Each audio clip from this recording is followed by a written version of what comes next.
We're here with my friend Marcus Harvey, who started Portland Gear about a decade ago, and there you go. And we got it in the background. We're here in his office here in Pearl, and just kind of want to hear a little bit of your. I mean, you've told your story Sure. probably hundreds of times, but maybe like a 20-second little spot on that, because you started with an Instagram handle of Portland, and you interact with.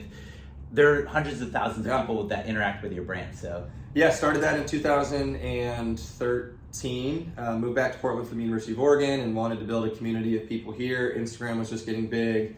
Got at Portland on Instagram and just started to build. Had no real goal with it other than just build community. I'm a people person. I like being around people, and so at the time I was like new to Instagram because I'd been using it, so I understood it, and I also like saw an opportunity with it. So started posting pictures of the city, events, things going on, start trying to then pull those digital people into real life. So I would throw like Instagram meetups where we'd have 300 people meet up at a location and walk around and take pictures and end at a bar. And I was just trying to create human connection out of a digital connection. And that page keeps growing, 50, 60,000 followers. My background was in screen printing, graphic design, and apparel.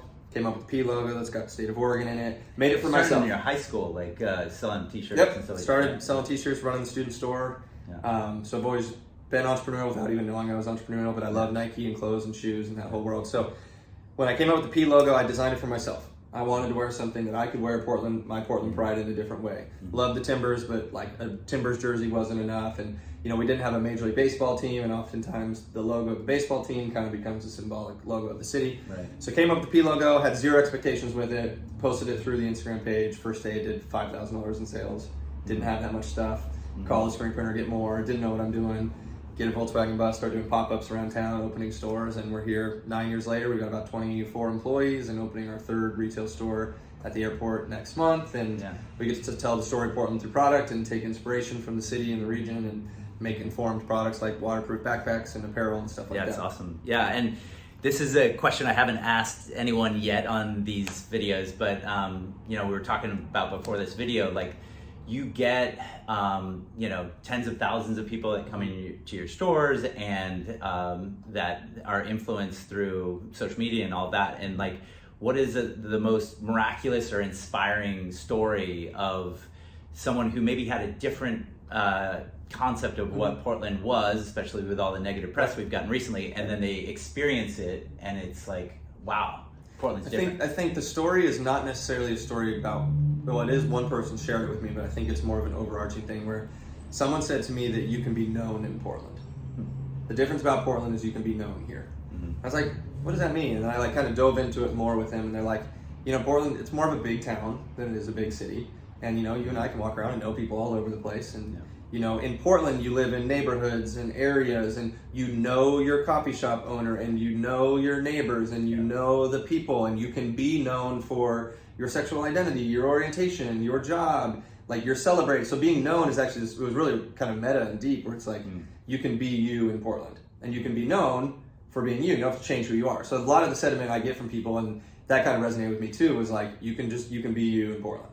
And when people come here, they see that, or they realize that, or they already knew that, but they didn't realize how real that was till they were here. And you see a drag queen walking by at 2 p.m. on a Thursday, and then you see an NBA player on a, you know, it's just like Portland, I think we're just used to that. But to some people, they come here and they've never seen that before. So when someone told me like, oh, I love Portland because you can be known here, I was like, that's kind of cool. Like, I think you can. Like, in LA it's too big, or Seattle's too big, but in Portland you can be known for what you do, how you do it, who you do it with, who you are. And I think that's kind of a cool thing we could pour into more here. So I guess that begs the question, who are you in terms of like top 2 or 3 favorite spots to check out in Portland? Yeah, you know, First Thursday has always been like an iconic thing. My wife and I used to party there when we were young, and we'd have our Volkswagen there and do events, and we've now multiplied and have 2 children. And so we came to First Thursday this last week, and it was just bumping. The sun was shining, every patio was packed, the street was packed.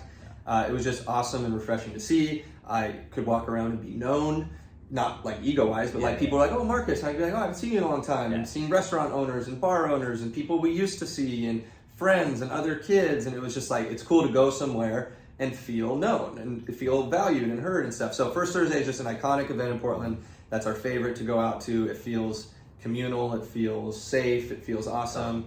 Restaurants, I don't even know. You can't go There's so wrong. many. It's Yeah. like stupid to pick Yeah. one because Yeah. I saw that Gregory just won another James Beard last night. That's big time. Props to him. We love to walk to coffee, whether it's Nosa Familia or Barista or going to lunch. There's a great sushi spot down here. So to me, it's more about the discovery of new than it is to like going to the same places over and over again. Awesome.